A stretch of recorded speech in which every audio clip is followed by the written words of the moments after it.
Pinagpapaliwanag ng Senate Committee on Games and Amusement ang kumpanyang may-ari ng Facebook. Hindi po kasi sumipot ang mga kinatawan nito sa pagdinig ng komite ukol sa online gambling. Saksi, si Mav Gonzalez. No, Committee Secretary. Why are they dictating this committee kung kailan sila mag-attend? No. Ikinapikon ni Senador Erwin Tulfo ang sulat ng Meta na makikipagpulong na lang sa kanya sa ibang araw ang mga empleyado nitong makakasagot sa pagdinig ng Senado ukol sa online gambling. Hindi nila kasi available ngayon ang mga empleyado. Inisyuhan ng show cause order para magpaliwanag ang Meta, kumpanyang may-ari ng Facebook. So we're trying to weigh here. Ipasara ba natin kung ako lang tatanay? Isara na natin itong kalokohan na ito. Tapos ngayon sasabihin mo na in your own time, hindi ka mag-a-attend at mag-meet kita na mag-isa? What the?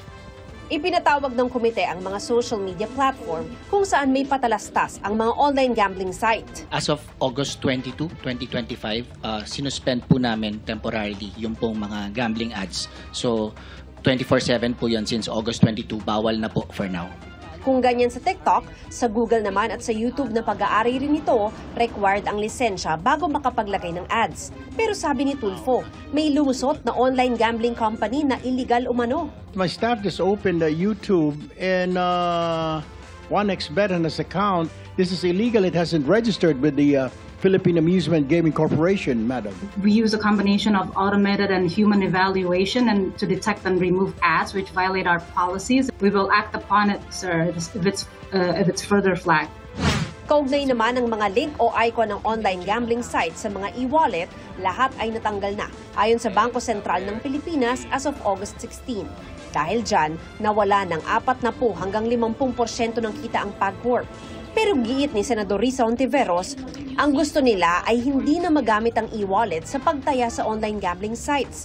Tugon ng Bangko Sentral, because that is the online gambling operators, as far as their license, they're considered legitimate entities, and so the purpose for which the top-ups are being used is for a legitimate purpose, and therefore there's no basis to deny that service, Your Honor. Sa ngayon, credit cards lang at iba pang paraan ng pangungutang ang bawal gamitin sa online gambling. Pwede pa rin ang e-wallet. Pero po na ni Hontiveros, bakit pati illegal na online sugal nakakapagpataya gamit ang e-wallet? One modality or typology that is being used is through the use of mule accounts, Mr. Chair. So what we do is we pursue these mule accounts and we direct the Bangko Sentral supervised institution concerned to look into the account and